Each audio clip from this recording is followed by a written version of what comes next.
আজকে যাচ্ছি দিদির সাথে, দিদির এক বান্ধবীর বাড়ি। সেই বান্ধবী থাকে রানীগঞ্জে। রানীগঞ্জের নাম নিশ্চয়ই অনেকেই শুনেছ।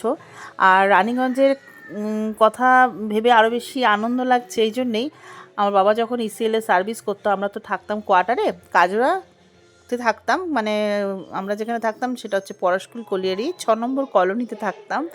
তো পুরনো স্মৃতিগুলো মনে পড়ে গেল, আর ভীষণই মনটা খারাপও লাগছে। যখন কাজরা মোড়টা পেরোচ্ছিলাম, আর আমরা যখন কোয়ার্টারে থাকতাম, আমাদের রানীগঞ্জ আসানসোল প্রায় যাতায়াত করতাম, কেননা আমার দিদি রানীগঞ্জ টিটিভি কলেজে পড়তো, আর ছোটদিও গার্লস কলেজে পড়তো। তো এই দেখো এখন বাসে আছি। আজকে কিন্তু প্রচণ্ড গরমও ছিল। তো এত মনে আনন্দ লাগছে এই জন্যেই, যখন কাজরা মোড়টা পেরোচ্ছি মনটা খুব খারাপ হয়ে গেল, কারণ এখানে আমাদের ছোটোবেলাকার স্মৃতি জড়িয়ে আছে, জন্ম ওখানে হয়েছে, স্কুল বলো সব ওখানেই। তো আর একটা মানে আজকে আরও আনন্দ লাগছে, ভিডিওটা শেষ অবধি দেখো, তোমরা বুঝতে পারবে। যাচ্ছিলাম দিদির বাড়িতে, সরি দিদির বাড়ি না, দিদির বান্ধবীর বাড়িতে ইনভাইট ছিল। তো আর ওখানে গিয়ে আমার হঠাৎ করে মনে পড়লো, আমার কোয়ার্টারে থাকতাম তখন, আমি ছোটোবেলা থেকে, আমার একটা বান্ধবী ছিল পাঞ্জাবি, ওরাও থাকতো ওখানে। তো ওর সাথে আমার এত ছোটোবেলা থেকে আমাদের দুজনে এত প্রিয় বান্ধবী ছিলাম আমরা, মানে আমাদের এক আত্মা এক প্রাণ বলতে পারো।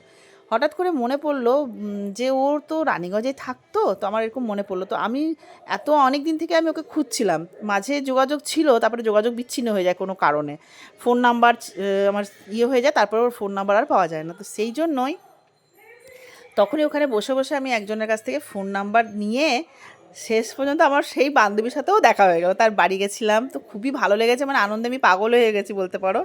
তো সেই বান্ধবীর সঙ্গে আমার দেখা হয়ে, দিদির বান্ধবীর সাথে দেখা করতে গিয়ে আমি নিজের বান্ধবীর সাথেও দেখা করে এলাম।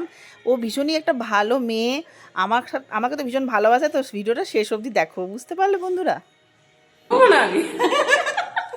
আমি অনেকদিন পর আমার বান্ধবীর সাথে দেখা হয়েছে, তাই জন্য আমি খুব খুব খুব খুশি। I love you. আমরা লেলা মজনু। হ্যাঁ, আমাদেরকে সবাই লেলা মজনু বলতো। তো মানে আমি এত খুশি, এত বছর পর আমি ওর সাথে দেখা